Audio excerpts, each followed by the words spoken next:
3. Peradaban Sungai Eufrat dan Sungai Tigris.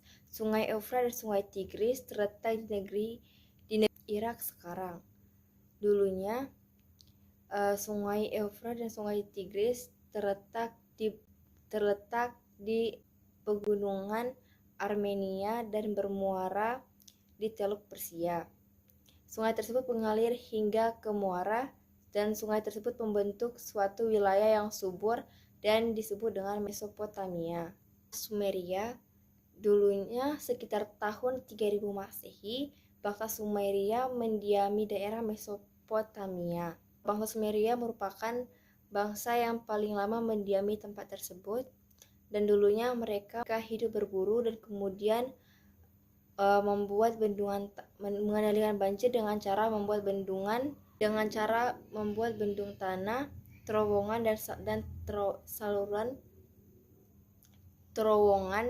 dan saluran untuk bisa meluruskan air, yang berfungsi sebagai saluran pengairan yang menjadi tulang punggung pertanian Mesopotamia pada saat itu. Kekuasaan tertinggi dipegang oleh seorang raja yang sekaligus sebagai pemimpin agama yang disebut dengan patesi. 1. Kehidupan sosial ekonomi, termasuk ras Kaukasoid dari serumput semit, dan mereka pandai membuat rumah dari anyaman daun ilalang. Dan 2. Kepercayaan, masyarakat Sumeria mempunyai banyak dewa. Dewa utama merupakan dewa yang menguasai alam semesta seperti 1. Dewa An, 2 dewa Enlil, yang ketiga dewa Enkik, dan keempat dewa Agung. 3. Ilmu pengetahuan, bangsa Sumeria sudah mengenal tulisan yang terdiri dari 350 huruf dan yang setiap hurufnya memiliki satu suara, dan mereka menulis dengan menggunakan paku. B. Babilona, kerajaan Babilona beribu kota di Babilon. Kota tersebut berbentuk segi empat dengan sungai Eufrat yang mengalir di tengah-tengahnya, dan dengan tembok keliling yang dihiasi dengan gambar-gambar binatang buas. Raja terbesar di Babilona merupakan Raja Hammurabi yang merupakan keturunan ke-6 dari Raja Samuabum. 1. Sistem pemerintahan. Pada masa Raja Hammurabi memajukan pendidikan ilmu pengetahuan dan pengeluaran hukum tertulis. Hukum itu dikenal dengan Undang-Undang Hammurabi. Isi undang-undang tersebut merupakan berbagai menyangkut kehidupan rakyat dan agama seperti soal hak milik, kehidupan rakyat, dan agama. 2. Kepercayaan, secara turun-temurun ditemukannya mengambil alih dewa-dewa dan upacara keagamaan. Dewa Babilona adalah dewa Mardir, dewa Enki, mitologi, dan masyarakat Babilona. Dewa Marduk dan menjadi dewa utama setelah berhasil mendesak kedudukan dewa Enlil dan menyelamatkan dunia dari gangguan dewa Tiamat yang menguasai air. 3. Ilmu pengetahuan, kebudayaan Babilona merupakan pengembangan dari kebudayaan Sumeria. Oleh karena itu, legenda-legenda di seni arsitektur hanyalah merupakan pembaharuan dan kebudayaan Sumeria. Kegemaran menjadi ciri khas kebudayaan bangsa Babilona adalah membangun menara-menara dan lengkungan dalam bidang astronomi. Telah mengenal adanya planet-planet, dan mereka memiliki kebiasaan dalam meramal dan mengambil keputusan dengan melihat hati seekor domba dan letak bintang-bintang. Peradaban lembah Sungai Eufrat dan Sungai Tigris. C. Assyria. Pada sekitar tahun 3000 sebelum Masehi, di hulu Sungai Eufrat tinggal bangsa Assyria. Mereka membangun kota-kota Asyur dan Ninive. Pada mulanya, kekuasaan bangsa Assyria hanyalah kecil. Raja yang pertama mengantarkan Assyria kepada zaman-zaman kejayaan adalah Tiglath-Pileser. Raja ini mengawali pemerintahannya dengan menaklukkan gerombolan orang-orang kecil dari Asia yang mengancam kota Ninive. Akan tetapi, Tiglath-Pileser bukanlah pengelola jajahan yang baik. Setelah ia meninggal sekitar tahun 1080 sebelum Masehi, banyak negeri jajahan melakukan pemberontakan wilayah yang luas. Menjelang akhir tahun akhir tahun 10 sebelum Masehi, bangsa Assyria bangkit kembali. 1. Kepercayaan.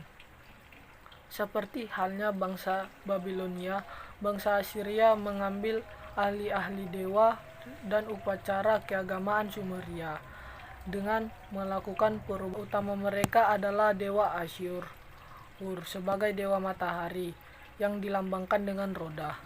2. Ilmu pengetahuan dan teknologi. Kebudayaan bangsa Assyria meniru dan mengembangkan kebudayaan Sumeria dan Babilonia.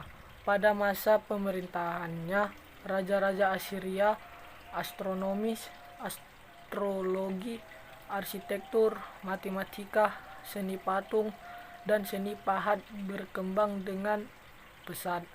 Kota-kota dan istana dibangun dengan banyak yang megah disertai dengan hiasan atau pahat-pahatan seperti kereta perang, orang berburu, dan binatang buas. 3. Kegiatan perekonomian. Sebagian besar mata pencaharian adalah bertani. Pengelolaan tanah pertanian pada waktu itu sudah menggunakan bajak yang banyak yang megah disertai dengan hiasan atau pahat-pahatan seperti kereta perang, orang berburu, dan binatang buas. 3. Kegiatan perekonomian. Sebagian besar mata pencaharian adalah bertani. Pengelolaan tanah pertanian pada waktu itu sudah menggunakan bajak yang ditarik sapi. Dalam pertanian mereka juga mengenal sistem penyaringan. Hasil pertanian mereka yang utama adalah gandum, zaitun, anggur, dan sayur-sayuran. 4. Peradaban lembah Sungai Nil. Mesir kuno adalah negeri yang sudah dianggap kuno di kalangan negeri-negeri kuno. Mesir berkembang subur sewaktu anggota suku di utara Tigris masih tinggal di gubuk. 1. Sistem pemerintahan. Raja-raja yang berkuasa di Mesir kuno disebut Fir'aun atau Pharaohs. Fir'aun memerintah secara otoriter. Fir'aun dianggap sebagai dewa raja. Zaman pemerintahan Mesir kuno. Zaman pemerintahan Mesir kuno dimulai sejak pemerintahan Raja Menes yang berhasil mempersatukan Laut Mesir Hulu dan pemerintahan Mesir kuno. Zaman pemerintahan Mesir kuno dimulai sejak pemerintahan Raja Menes yang berhasil mempersatukan Laut Mesir Hulu dan Mesir Hilir. Fir'aun yang berkuasa sekitar 2500 sebelum Masehi sering melakukan peperangan dengan tujuan untuk melindungi perdagangan dan memperoleh udah sebagai tenaga kerja untuk membangun istana dan piramida. B. Zaman kerajaan Mesir Pertengahan. Seorang raja Mesir dari TB yang bernama Sesostris III. Ia memindahkan ibu kota ke TB. Sesostris III kemudian memperluas wilayahnya ke Palestina dan Sudan. Kerajaan Mesir Pertengahan mengalami keruntuhan karena serangan bangsa Hyksos atau Indo-Jerman yang masih rendah peradabannya dan suka berperang. C. Zaman Kerajaan Mesir Baru. Pada zaman Kerajaan Mesir Baru, Raja Amenhotep IV memindahkan ibu kota kerajaan ke Amarna. Raja Amenhotep IV bahkan menyatakan bahwa dirinya bukan dewa melainkan manusia biasa. Setelah Raja Tutankhamun meninggal, Mesir baru kembali terpecah belah karena terlibat perang saudara dan perebutan kekuasaan.